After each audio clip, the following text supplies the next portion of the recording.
Asyhadu an la ilaha illallah.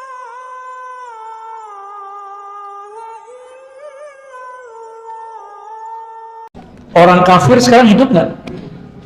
Di mana dia hidup? Di bumi Allah atau di bumi setan?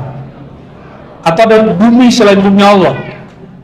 Nggak ada. Dia hirup udara dari siapa? Dia dapat rezeki siapa yang ngasih? Allah. Kok Allah kasih ya, kita kok kurang dikasih? Ar-Rahman. Karena Allah Ar-Rahman, Allah kasih.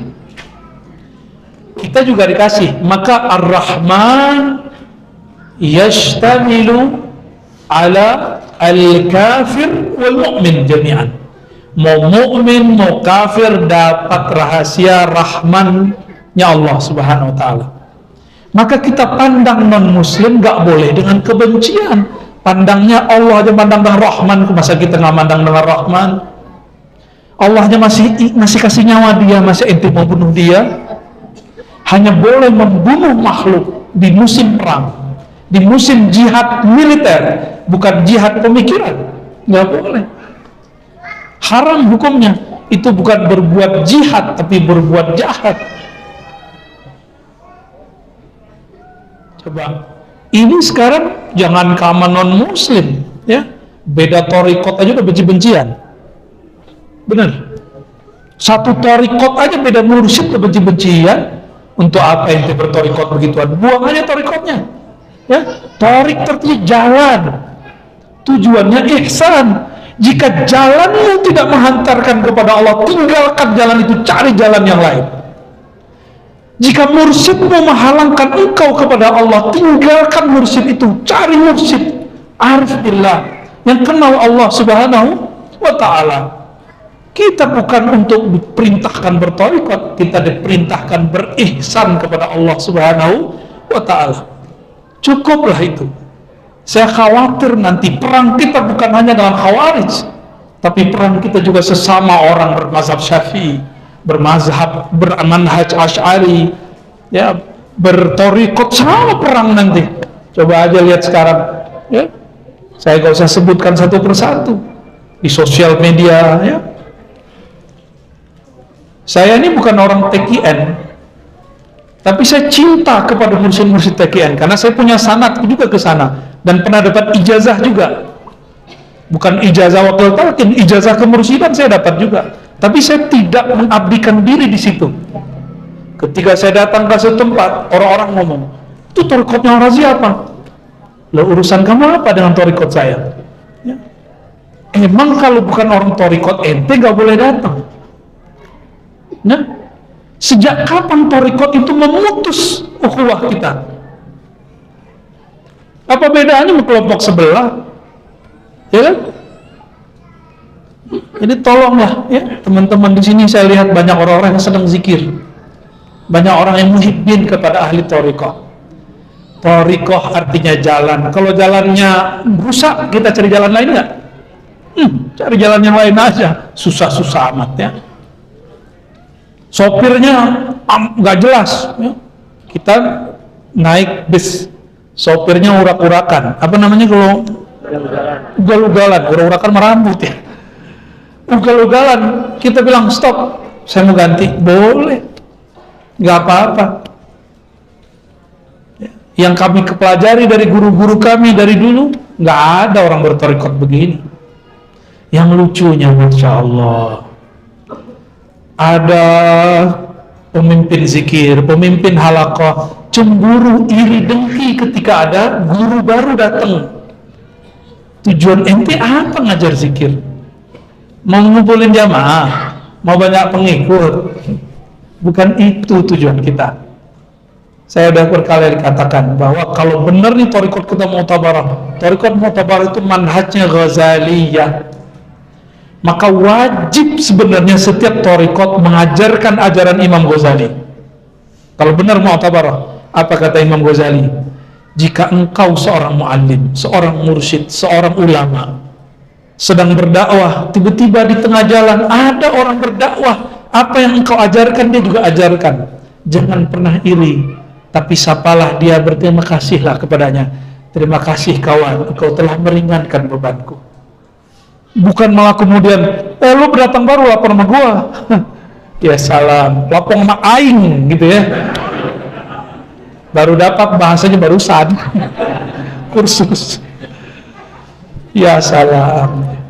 Ya, nggak ada begitu. Betul, adab kalau kita baru datang satu tempat, mau buat halaqah, kita datang. Silaturahim namanya. Seandainya kita di posisi ahlul bait, kita penduduk asli pribumi, ada orang baru datang, dia nggak datang, nggak masalah. Emang kita siapa harus dihargai? Ya, emang kita siapa di sisi Allah? Udah tahu belum makom ente di sisi Allah? Ya. Kalau belum tahu makomnya di sisi Allah, nggak usah merasa siapa-siapa. Kalaupun kita punya posisi, adakah yang lebih tinggi dari posisi Rasulullah? Beliau masih menyebut dirinya Abdul. Karena Abdul itulah beliau bisa diisrokan. Subhanalladzi asra bi abdihi. Maka miftahul mi'raj an takuna abdan lillahi haqiqatan. Kunci untuk memi'rajkan rohani, engkau menjadi abdinya Allah secara hakiki, bukan lagi pemanis mulut. Kita bukan abdi rasa, kita nggak cari-cari rasa. Dikasih rasa zikir, alhamdulillah, nggak dikasih, alhamdulillah. Karena yang kita sembah bukan rasa nikmat zikir. Kita juga bukan cari makom. Nggak dapat makom, nggak apa-apa, yang penting ama yang punya makom. Jadi nggak usah khawatir, ya. Jadi surah Al-Fatihah baru sampai di Malik Yaumiddin, sudah sampai di makom yang tinggi, khauf dan raja. Itu makom tinggi sekali. Makom itu sangat tinggi sekali, khauf dan. Maka orang beriman jika dia wiridkan Al-Fatihah dengan pemahaman yang benar, seorang murid, seorang salik yang membaca ini, la khaufun alaihim wa lahum yahzanun, tidak akan ada rasa khawatir untuk masa depan. Kenapa? Dia bersama sang pemilik masa depan, Allah Subhanahu wa ta'ala. Mudah bagi Allah, ya. Maka jangan cari viral, ya. Capek antum nanti. Jangan cari terkenal, jangan juga cari tersembunyi. Kita bukan hamba terkenal ataupun hamba tersembunyi. Kita bukan abdus syuhur wala abdus sutur. Kita Abdullah az-zahir wal batin. Kita hamba Allah yang zahir, hamba Allah yang batin. Sama aja. Sama aja. Allah kalau mau ngangkat orang gampang nggak? Gampang, nggak perlu dia tamatan S2, S3, nggak perlu S1, nggak perlu tamatan pesantren. Kalau Allah mau bikin naik, tapi tidak semua orang yang naik itu dapat nikmat. Siapa tahu istidraj. Siapa tahu istidraj. Saya berlindung kepada Allah untuk saya dan kita semua. Semoga jauh daripada istidraj. Na'udzubillah ya Rabbana min kulli istidrajin wa bala'in, amin ya rabbal alamin. Baru di Malik Yaumiddin nih, udah jam berapa nih? Insyaallah dikit lagi ya. Iyyaka na'budu wa iyyaka nasta'in. Inilah yang baru saya sebut barusan. Makom mi'raj dimulai dari iyyaka na'budu. Jadi kapan Rasulullah itu mi'raj secara makomat? Ketika beliau sampai di ayat iyyaka na'budu wa iyyaka nasta'in. Na'budu subhanalladzi asra bi 'abdihi. Inilah munasabat ayatnya. Ya Allah, hanya kepada Engkau kami menghambakan diri. Hamba itu tiada lagi dia mengatakan dia berilmu. Kalau sudah hamba, tidak lagi disebut Naqsyabandi, Qadiri, Syatari, Idrisi, Syazili, Ba'lawi. Lah, tidak ada lagi itu. Hanya hamba. Jangan datang lagi kepada Allah bawa jalan. Jalan tinggalkan di jalan. Mobil tinggalkan di parkiran. Ketika kita sujud, sujud dengan Allah. Sujud dengan kehambaan itu. Antum pakai celana bagus, oke bagus. Sendal ditinggal nggak? Mobil ditinggal nggak? Mobil seharga rumah ditinggal kan? Kalau masuk masjid, kita mau sholat, mobil dibawa, rumah baru beli, rumah dibawa masuk, enggak dibawa. Tapi kalau mobil dibawa, muat di sini, muat serius. Ya, mulai dari kunci. Kalau kunci ceritanya udah banyak tuh ya. Lebih dari kunci, motor bisa muat. Jangankan itu, langit dan bumi pun muat di sini. Jangankan itu, pandangan pemilik langit dan bumi pun muat di qalbu. Innama wasi'ani qalbu abdil mu'min. Yang sanggup menampung pancaran pandanganku hanyalah qalbu orang yang percaya kepadaku. Maka di zaman pandemi ini, yang selamat cuma orang yang qalbunya merasa dipandang oleh Allah Subhanahu wa taala. Enggak ada lain. Itulah iyyaka na'budu.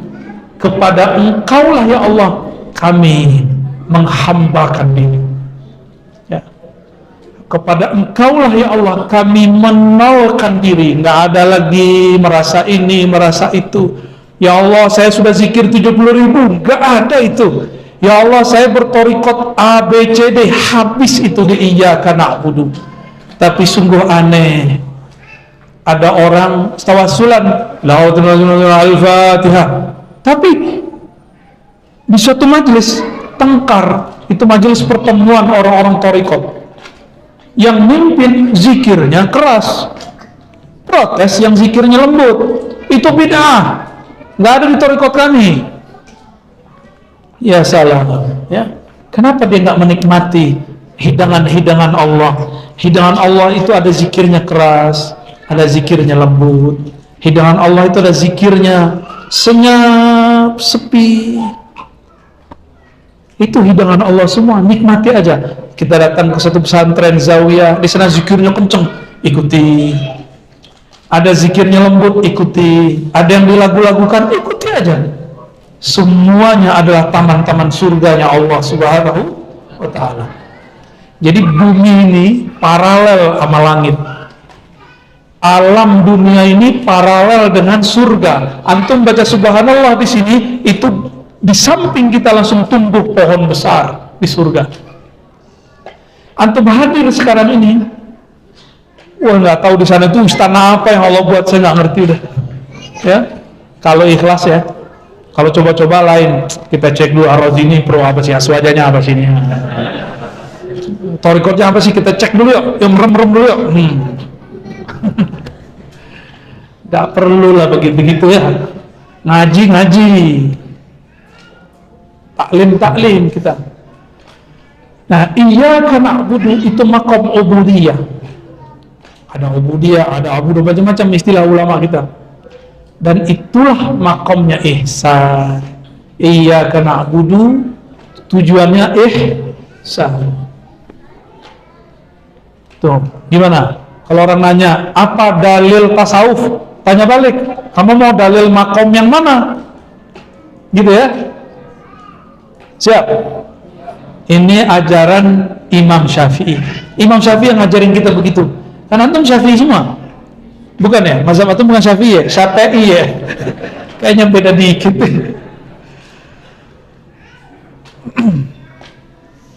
Habis ini saya masih ada khidmah ke majelis guru Al-Badar ya. Cuma tempatnya terbatas, mungkin antum ngikutin online aja ya.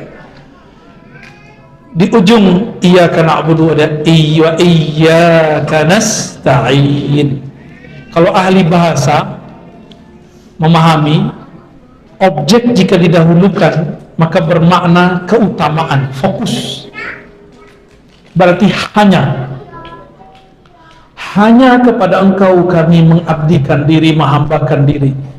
Hanya kepada Engkau kami nasta'in, memohon aun. Aun apa arti aun? Pertolongan. Saya boleh nggak bilang, Rama, bantu saya ambil tas, boleh nggak? Tolong jemput saya dong, boleh nggak? Itu minta tolong juga nggak? Minta tolong mana yang nggak boleh, kecuali hanya kepada Allah. Iyyaka na'budu wa iyyaka nasta'in. Nasta'in menggantungkan harapan kepada selain Allah, itu nggak boleh. Hatta kepada mursyid, guru, ustadz nggak boleh.